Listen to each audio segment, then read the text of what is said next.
Hello everyone, this is Cindy, and let's try to get through the next group of tags.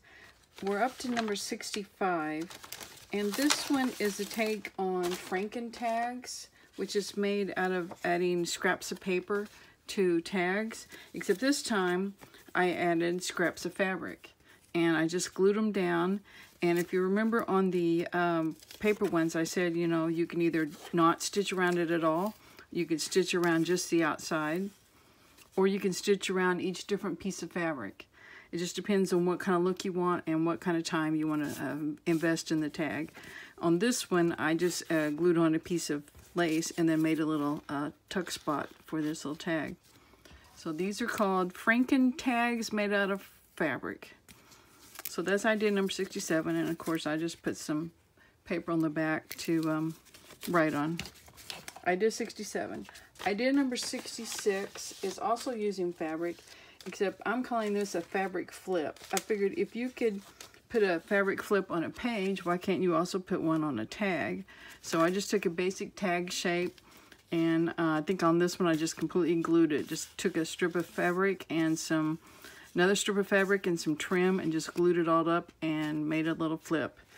And on this one, it's one of the first ones I did. I did the same thing, the fabric and then the different layers of trim, and I sewed that one on. But I really didn't like it too much until I put this piece of lace with it, and I thought, you know, this lace makes that green really pretty. So it's kind of like I haven't got the lace on yet because I wanted you to see, you know, the before and after, but that really adds a dimension to it and a different look. So then that just led me to doing, well, what about just a plain lace flip on a tag? So same idea, just a piece of scrapbook paper and piece of fabric, piece of lace, and I just did a little bit of collaging on the top.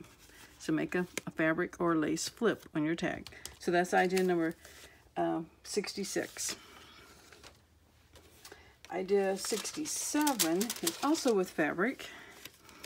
And if you watch the video where I took a piece of ribbon, a real wide piece of ribbon, and I sewed a piece of paper to it, I thought, well, can I do that with fabric? So I thought, well, I need to stiffen up my fabric. So I took, I don't know if you can see or not, 2 pieces of fabric. I had a lighter shade and a dark green, and then I sandwiched a piece of felt between them. I don't know if you can see that or not. It's just a piece of green felt, that's just what I had. And I thought it would make it stiffer, and it did pretty much, but it, you know, if you were just using those 3 layers, then it's still gonna be pretty flexible. And I was thinking, you know, this lighter fabric you can write on with a felt marker or even ink pen. But then I went ahead and sewed a piece of paper on it just because I was experimenting. So it turned out fairly well. And on this one, I just took a piece of fabric and a piece of paper and just sewed them together. And it's pretty good too. And then I just glued a piece of trim down the front. So anyway, that's just another idea that you can play around with. So fabric and paper sewed together, or it can just be glued together to make a tag. So that's idea 67. Idea 68 is one that you've seen a million times, and it's just a flip. A square piece of paper folded into a triangle. It's glued on the corner of the page, and then it becomes a flip. And it's usually glued down so that this is a pocket behind. And let me grab one of my books. Here's the one I'm putting tags in that I'm making for these video series. So if I was to glue this right here, I just glue it, you know, around 2 sides, glue it here, and then it would flip up to write on. And of course you can make these out of any pieces of paper that you have, scraps, scrapbooking paper. This is a book page I did, and I just sewed some lined paper on around it. I could have glued it. And a lot of people will decorate them instead of putting some sort of decoration. If you notice on this one, I just did what I call a stamp collage on it, or just a single stamp on that side.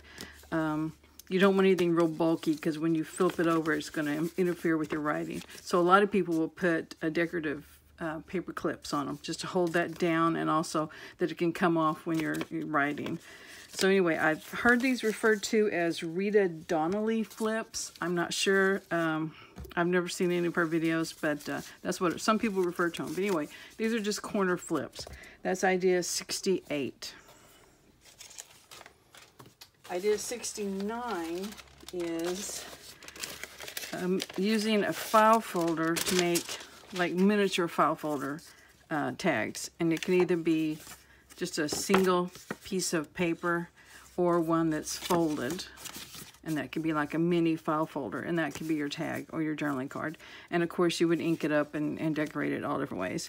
And on this one I just took a single sheet of manila folder and put some scrapbooking paper on the back and then a stamp on it.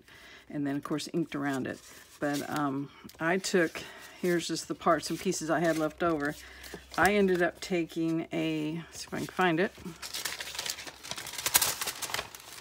This one need to hide from me. I just took the top of an existing file folder and used it as my template to draw the tab. So I don't see mine right now, but anyway, so just take a regular file folder, use the template to draw the tag, trace around it, and cut them, and it can be any size you want. And on this one, if you can tell, I just use the bottom of the folder. Sometimes they have that score marks where you can make it wider, so I just use the bottom and traced around it to make a file folder. So that can be as plain or as decorated as you want. So that's idea number 69, file folders. And then idea number 70 is one of my favorite ideas, and I don't even know why, but it is making a file folder out of a book page. And I guess I like it because it's so grungy and just all different parts and pieces put together. But basically you take a book page, fold it in half, and then just start tearing it to get the shape of a file folder. This one's easier to tell. So it's just a page folded in half, and just as you're tearing, you tear up the side and leave your tab, and then the front part is just a little bit lower than the back. And then you just ink it up, and then what I usually do is I put a blank scrap of paper, either glue it in or sew it in the inside, and then also usually on the back. And then on this one, as you can see, I didn't decorate the front, so I'm just waiting to see what journal it goes in before I finish decorating it. And this one, of course, is decorated with the map and just a little bit of collaging here. And this is a Brad, and it's just got two different sheets of blank paper, even though, you know, that's scrapbooking paper, but it's still got lines on it. And then just a little bit of decoration there, and then blank paper on the back. And here's one I haven't decorated at all. So there's the book page, folded in half, torn around, inked around, and then I'll just add the different layers whenever I decide how I'm going to use it. There's another one. And here's one where I just put some scrapbooking paper on the front and a little decoration, and then two different kinds of scrap paper on the middle, and then that's a piece of scrapbook paper on the back. Here's one made with some graph paper and then some pages from an old book, and that's another page from the old book. Here's another one that's just decorated up and just the blank paper. So it's pretty simple and it's easy to do. You can just do it while you're sitting there watching TV. Just start ripping and tearing and inking up, and it's a great way to use up scraps. So anyway, this is idea number 70. So I hope these ideas were helpful. So I'll see you in a little bit. Bye.